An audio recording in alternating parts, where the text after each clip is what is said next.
Hi, my name is Ryan, and I teach A-level economics at Callaway College.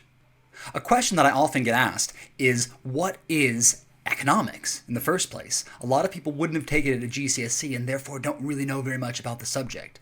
Economics is everything because it's the science of how people make choices. Think of a recent choice that you've made or a choice that you're about to make. Typically, you're probably thinking about where it is that you want to spend the next 2 years of your education or which A-levels you want to take. And so therefore, a choice must be made. And as an economist, we look at how it is that individuals make those choices. We've only got so much time that we can spend studying. We've only got so many A-levels that we can fit into our schedule. And so to make a choice effectively, we need to weigh up each individual option and think about what we're losing out on by not making one choice over another. That's the way that economists look at the world, and that's really what the basic economic problem comes down to. The fact that in a world with scarce resources, we have only so many things that we can do with those resources, and so how can we make the choices that are going to make everybody best off? The way that we look at that in economics is we look at the way that individuals make choices for themselves in order to make their lives as best off as they possibly can. We would call that utility. We also look at how it is that businesses make choices in order to maximize their profit levels. But we also then look at a very wider perspective for how it is that governments and society make choices to make sure that everybody is as best off as they can possibly be. That's what economics is all about. So there are two parts to any economics course. One of them is microeconomics. The other one is macroeconomics. And in each of the years that we study, year 1 and year 2, half of our program would be dedicated to microeconomics. The other half would be dedicated to macroeconomics. Microeconomics is the science of how people, individuals, and businesses make choices. So which A-levels should I be doing? How should I spend my time? How can a business maximize its profit? And then macroeconomics is more the sorts of things that you hear about in the newspaper. Things like inflation, things like unemployment, gross domestic product, economic growth, those sorts of things.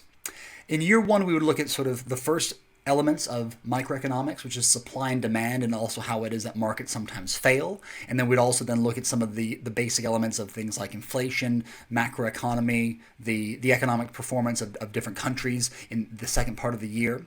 In year 2, what we then look at is some of the more advanced topics in that. So in the micro topics, it would be theory of the firm, looking at lots of different graphs about how it is that we can conceptualize business profits and losses and costs and revenues. And then in year 2 for macro, it's going to be about wider global things like economic development or globalization. Some questions that people often ask about economics. What other subjects go well with A-level economics?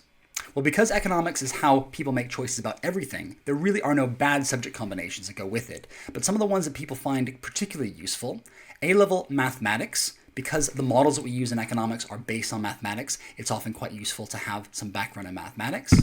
A-level business studies as well, because a lot of the concepts that you'll see in business studies have to do with economic influences. And of course, if we're looking at how businesses make choices, a lot of the things that we'll think about in economics are business related. A-level geography especially, because when you look at geography, you're looking at the way that nations develop, their GDP, and a lot of that will then, of course, come up in economics again. But as I said, there are really no bad subject combinations. I've had students that do A-level economics with A-level law really well, sometimes mixing a modern foreign language, even sometimes bringing in some science, because, of course, economics is a social science. So sometimes a lot of scientists like to round off their subject combinations with A-level economics because it has that very scientific approach to it. What careers can I have having studied A-level economics? Well, of course, a lot of people would go on to study economics at university, and then, of course, with an economics degree from university, you can go into accounts in banking, in accountancy, in consulting. But the analytical skills that you develop in A-level economics can help you really with anything. Any university degree that you choose, but also any career path that values analytical thinking and being able to communicate that clearly. Is maths needed for A-level economics?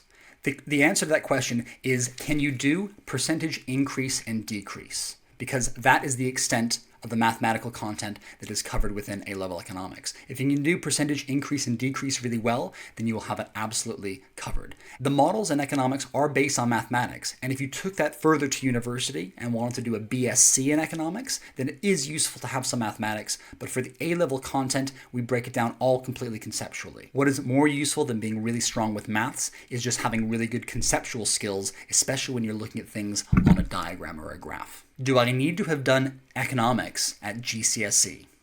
Absolutely not. Not very many people have done economics at GCSE, and I teach the course on the assumption that nobody would have done it before and then building up from there. How is the course assessed?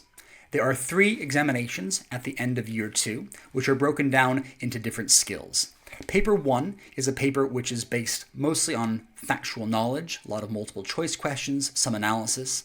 Paper number 2 is a case study data response paper where you look at a particular country going through a particular issue and you answer some questions based on how that country is going through those issues. There are 2 different case studies on that paper. And then paper 3 is the essay paper. The highest mark question in A-level economics is a 20-mark question, and those sorts of questions come up on that paper 3 of the A-level. Which exam board do we use?